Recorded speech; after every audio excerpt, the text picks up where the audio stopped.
for any holiday. It's just a very soft, sweet cookie. Oh God, that was good. Hi, I'm Kelsey, and today I'm going to be making my family's butter cookie recipe. It's pretty famous, but maybe just in Indiana. So butter cookies are a super soft, very buttery cookie that a lot of people like to eat during the holidays. When you're creaming together the wet ingredients, you want it to be nice and fluffy so you get a really good tender cookie. So the story behind these cookies is actually pretty funny. It wasn't my family's recipe to begin with. It was actually their neighbors in New Market, Indiana. It's a small town where my mom grew up. She would have a neighbor that would make these cookies, and eventually her mother asked for the recipe. And then when my mother got older, she and her sister got the recipe and started making them, and then they've passed them down to their girls. So it's been a women family tradition. A thing I always look forward to was not just eating the cookies, but also just enjoying each other's company while making them. It was kind of a thing that we all got to do with Christmas music on, and we'd all sit around, be a machine, just working together to make these family cookies. I didn't know too many people growing up that made butter cookies, but I hear they're pretty popular. And it's just a classic cookie, just real good.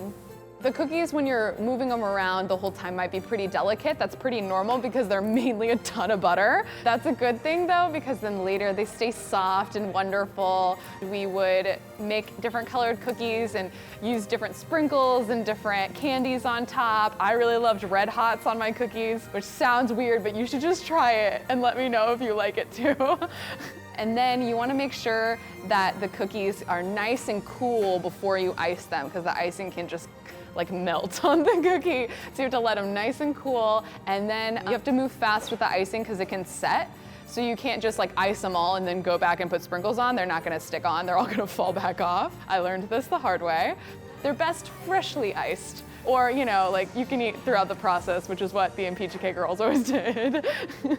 My sister and I were the queens of the decorating. My mom normally kind of put that duties off to us. We got very specific, and I am very competitive, and I think I am the best decorator in the family. Growing up, my favorite cookie to decorate was the Christmas tree. I like to do a green icing, and then I would put little M&Ms as all of the ornaments. I would use the brown M&Ms as the base, like a little garland pattern, and then I would always finish it with a little yellow M&M for the star. You can do a candy cane, a snowman face, snowflake, pretty much any type of cookie that is festive that you're interested in.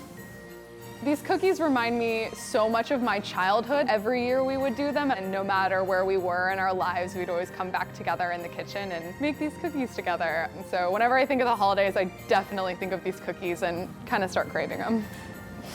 I want to finish this one, bye-bye.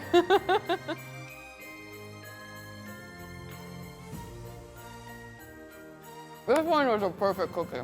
Oh God, that was good.